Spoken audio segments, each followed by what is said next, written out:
السلام علیکم ناظرین، آج ہم بی اے سیکنڈ ایئر کے پیپر فرسٹ نثر، ناول اینڈ ایسے کے سبق مظلوم کی فریاد کا مطالعہ کریں گے۔ اس کو لکھنے والے مصنف ہے علامہ راشد الخیری۔ یہ سبق ہمارے نصاب کی کتاب انتخاب نثر کا پہلا سبق ہے، جسے علامہ راشد الخیری نے لکھا ہے۔ سبق کی شروعات سے پہلے ہم سب سے پہلے سبق کے مصنف علامہ راشد الخیری کے سوانح قوائف، ان کی حالات زندگی کے بارے میں معلومات حاصل کریں گے۔ علامہ راشد الخیری کا تعارف اور حالات زندگی۔ سب سے پہلے ہم دیکھتے ہیں کہ ان کا نام، اصل نام جو تھا وہ محمد عبد الراشد تھا، لیکن اردو ادب میں، دنیاوی ادب میں یہ اپنے قلمی نام راشد الخیری کے نام سے مشہور ہوئے۔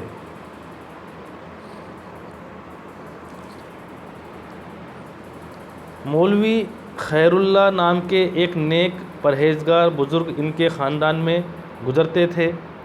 برکت کے خیال سے ان کا اپنے نام کے ساتھ جوڑ کر 1906 سے وہ اپنا نام راشد الخیری لکھنے لگے۔ ان کی پیدائش 1886 میں دہلی کے ایک عالم اور مذہبی خاندان میں ہوئی تھی۔ سن تمیز کو پہنچنے تو بڑے پڑھنے کے لیے انہیں بٹھایا گیا، مگر طبیعت اس طرف راغب نہ ہو سکی۔ ان کا دل لگتا تھا کھیل کود، کشتی، کبڈی اور پتنگ بازی میں۔ گھر والے مایوس تھے کہ لڑکا نکما ہے، کچھ نہ کر سکے گا، مگر قسمت اچھی تھی۔ اسی زمانے میں ان کے ملاقات مولوی نذیر احمد سے ہوئی، جو حیدرآباد سے آ کر دہلی بس گئے تھے۔ رشتے میں ان کے پھوپھاجی لگتے تھے۔ عبد الراشد ان کے سپرد کر دیے گئے۔ مولوی صاحب بلا کے ذہین اور مردم شناس تھے۔ انہوں نے اپنی باتوں سے پڑھانے کے دلچسپ طریقے ایک بچے کے دل میں علم کا ایسا شوق پیدا کر دیا کہ اب علم کے سوا کسی اور طرف طبیعت مائل نہ ہو سکی تھی۔ تو اس طرح ہم کہہ سکتے ہیں کہ علامہ راشد الخیری، جو 1886 میں دہلی کے ایک بزرگ معزز خاندان، پرہیزگار خاندان میں پیدا ہوئے۔ ابتدائی تعلیم انہوں نے گھر پر ہی حاصل کی۔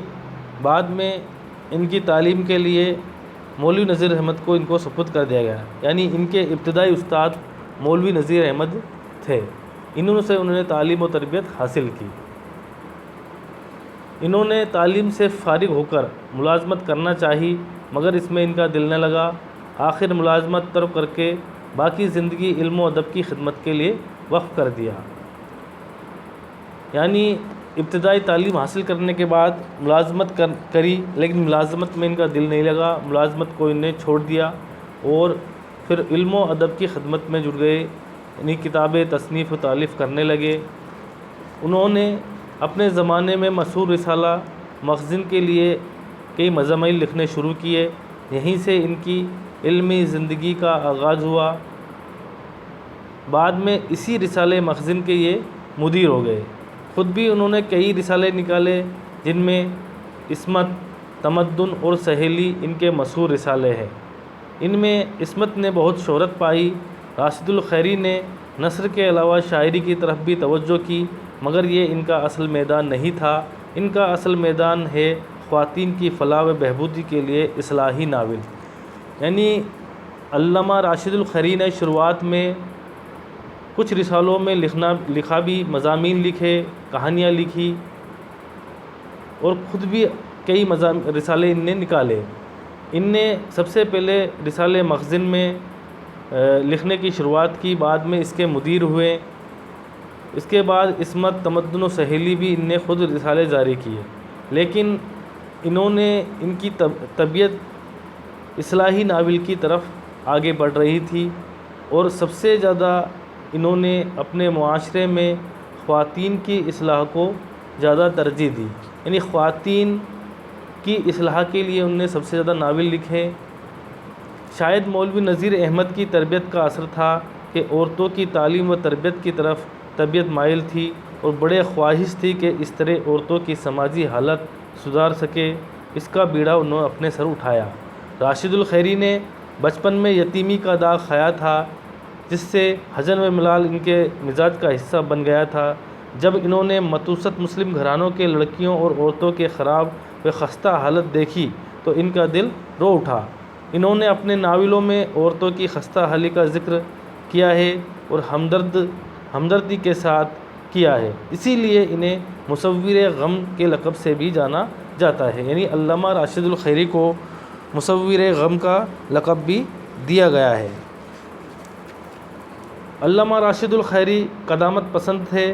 نئی تہذیب میں انہیں بہت خرابیاں نظر آتی تھی، یعنی ماڈرن تہذیب کے بالکل خلاف تھے۔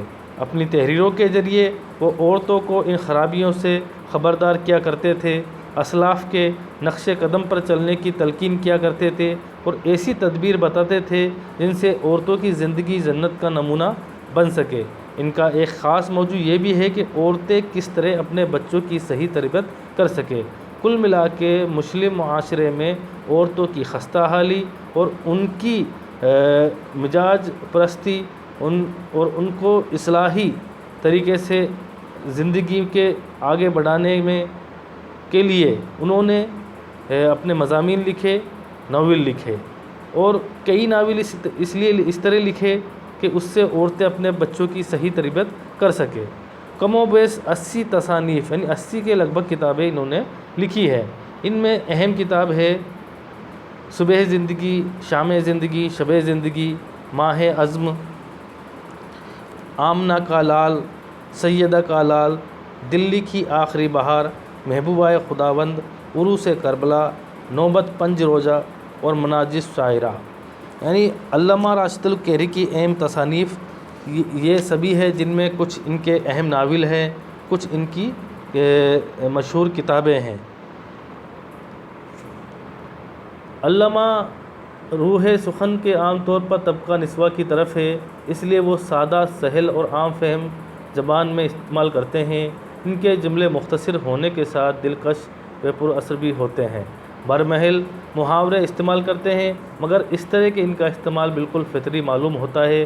ایسا نہیں لگتا کہ سوچ کے محاورے لا رہے ہیں، بلکہ ایسا لگتا ہے کہ آپ سے آپ موقع مناسبت کے حساب سے لکھے گئے ہیں۔ دہلی کی ٹکسالی زبان اور خاص طور پر متوسط گھرانوں کی عورتوں کی بول چال کی زبان میں ہی انہوں نے اپنی کتابیں، تحریریں، مضامین اور ناول لکھے ہیں۔ ان کے ناولوں کی مقبولیت میں اس کی خصوصیت کا بڑا حصہ ہے۔ اس طرح ہم نے دیکھا کہ علامہ راشد الخیری اردو ادب میں اپنی مخصوص انداز بیاں، اسلوب اور فقری فن کی وجہ سے خاص طور پر جانے جاتے ہیں۔ انہوں نے مسلم معاشرے میں عورتوں کی خستہ حالی کو اپنے ناولوں میں کے اظہار کا ذریعہ بنایا اور عورتوں کے اس لیے اصلاحی ناول لکھے، ایسے ناول لکھے جس میں عورتیں اپنے بچوں کی اچھی تعلیم و تربیت کرنے کے لیے اس سے متاثر ہو۔ اس طرح علامہ راشد الخیری کے بارے میں ہم نے جانا۔ علامہ راشد الخیری کی وفات 1936 میں دہلی میں ہوئی تھی۔ اس طرح علامہ راشد الخیری کی سوانح قوائف، حالات زندگی، ان کی اہم تصانیف کے بارے میں ہم نے معلومات حاصل کری۔ اب ہم علامہ راشد الخیری کا جو سبق ہمارے کتاب انتخاب نثر میں پہلا سبق ہے، سبق کا نام ہے مظلوم کی فریاد، اس کے بارے میں مطالعہ کریں گے۔ سب سے پہلے ہم یہ جانتے ہیں کہ اس سبق میں مظلوم کس کو کہا گیا ہے۔ کئی بار پریکشاؤں کے اندر یہ سوال آ جاتا ہے کہ مظلوم کی فریاد سبق میں مظلوم کسے بتایا گیا ہے، تو اس سبق میں مظلوم سے مراد یہاں عورتوں سے ہے، رسوا سے ہے، یعنی عورتوں کو اس سبق مظلوم بتایا گیا ہے۔ سبق کی شروعات مرزا غالب کے اس شعر سے ہوتی ہے کہ قفس میں مجھ سے روداد چمن، کہتے ہیں نہ ڈر ہمدم، گری تھی جس پہ کل بجلی، آج وہ میرا آشیاں کیوں ہوا؟ دیکھنے کو تو مرزا غالب کا یہ شعر مشکل ہو یا آسان، مگر ہر لفظ کلیجے میں گڑنے والا ہے۔ اصل معنی کچھ ہی ہو، مگر ہم تو یہ سمجھتے ہیں کہ ایک بد نصیب بلبل صیاد کے فندے میں آ پھنسی ہے۔ بہار کا موسم تھا، باغ پھولوں سے مہک رہا تھا، ہزاروں ارمان دل میں تھے، مگر صیاد کے ظلم نے ساری امنگوں کا خاتمہ کر دیا۔ باغ چھوٹا، پھول چھوٹے، آشیاں چھوٹا، اور ان سب کے بدلے قفس کی تیلیاں اور صیاد کا آب دانہ میسر ہوا۔ بہتر ہر چند فڑفڑائی، مگر نہ رہائی ہو سکی نہ جان نکلی۔ اسی حالت میں یاس دن پورے کر رہی تھی کہ صیاد نے ایک اور بلبل کو پکڑا اور اسی پنجرے میں قید کیا۔ وہ دل جو مر چکا تھا، جس کے تمام ارمان دھل چکے تھے، جس کی ساری آرزوئیں ختم ہو چکی تھی، بے رحم صیاد نے ختم کر دی تھی۔ ایک ہم وطن کی صورت دیکھ کر پھر تازہ ہوئی، نئی بلبل سے ایک ایک کی خیر صلاح پوچھی۔ سرور کا درخت کیسا ہے، گلاب کا پودا اچھا ہے، میرے آشیاں کی کیا خبر ہے۔ تو اس سبق کے پہلے اقتباس میں مرزا غالب کے شعر سے سبق کی شروعات ہوئی ہے، اور چاہے اس کے اصل معنی کچھ بھی ہو، لیکن شروعات میں بتایا ہے کہ ایک صیاد نے، صیاد بولتے ہیں شکاری کو، ایک شکاری نے ایک بلبل کو، ایک چھوٹی پرندہ ہوتا ہے بلبل، اس کو پکڑ کر پنجرے میں قید کر دیا ہے۔ بلبل کو پنجرے میں ہی دانہ پانی مل رہا ہے۔ اب وہ بلبل جس نے اپنا وطن چھوڑا، اپنا آشیاں چھوڑا، اپنے ملنے جلنے والے چھوڑے، بہار کا موسم، وہ پھولوں کے خوشبوئیں سب چھوڑ کر وہ ایک پنجرے میں قید ہو کر رہ گئی ہے۔ پھر صیاد نے ایک اور بلبل کو، دوسری کو پکڑا، وہ بلبل کو لا کے وہ پنجرے میں قید کر دیتا ہے۔ تب وہ پہلی والی بلبل دوسری بلبل سے اپنے وطن کے حال، اپنے آشیاں کے حال، اپنے اہل و عیال کے حال، اپنے درخت کے، اپنے گلاب کے پھول کے، آشیاں سب کے بارے میں خبرداری کرتی ہے، اس سے پوچھتی ہے۔ تب وہ بلبل گرفتار ہو کر جو دوسرا بلبل پنجرے میں قید کیا گیا تھا اس کا حال سناتا ہے، اور وہ اب ساری جو ہے روداد پہلی والی بلبل کے سامنے بیان کرتا ہے۔ یہ سب سن کر حسد بھری نگاہوں سے پہلے والی بلبل سنتی ہے اور کہتی ہے، اے پیاری بہن ڈر نہیں، صاف صاف کہ اب وہ آشیاں میرا نہیں ہے، میں کہاں ہوں اور وہ کہاں ہے، نہ اس قید سے چھوٹوں گی نہ آشیاں کی صورت دیکھوں گی۔ اور اسی پر وہ شعر مصنف نے یہاں کیا ہے کہ قفس میں مجھ سے روداد چمن کہتے ہیں نہ ڈر ہمدم، گری تھی جس پہ کل بجلی وہ میرا آشیاں کیوں ہوا۔ کم و بیش ایسی ہی حالت آج کل ہمارے یہاں عورتوں کی ہے۔ ایک خطبہ نکاح نے ان سے 13-14 برس کے عزیز دم بھر میں چھڑوا دیے اور ایک شخص کے قبضے میں پہنچا دیا جس کے اوپر زندگی کا تمام دار و مدار ہے۔ یعنی ایک عورت جو شادی کرنے کے بعد اپنے ماں باپ بہن بھائی جو عزیز تھے ان سے دور ہو کر ایک غیر شخص جس سے پہلے کبھی نہ ملی نہ سے پاس رہی، اس سے جو ہے نکاح کے خطبہ نکاح سے اس کے ساتھ باندھ دی جاتی ہے، اس کو وہاں اس کے گھر سسرال میں پہنچا دیا جاتا ہے۔ ماں باپ گیروں کی طرح ہو گئے، سہیلیاں بہنیاں نہیں، بھاؤجے سب چھوٹی، اور تقدیر نے اسے ایسے گھر میں لا کے ڈال دیا جس کی صورت پہلے کبھی نہ دیکھی تھی۔ یہ سب کچھ اس امید پر کہ سمجھدار شوہر قدر کریں گے، دیکھیں گے اور سمجھیں گے کہ کون ہے، کہاں سے آئی ہے، کیوں آئی ہے، ان کو روٹی نصیب تھی یا نہ تھی، کپڑے کو محتاج تھی، رہنے کو جگہ نہیں تھی، ماں باپ کی دوبھر تھی، آخر کوئی تو وجہ تھی جنہوں نے وہاں سے گھر سے چھڑا کر اس مصیبت میں مجھے ڈال دیا۔ بالکل ہی لادس تھی یا دم بھر کو آنکھوں سے اوجھل کرنے کو روداد نے تھی۔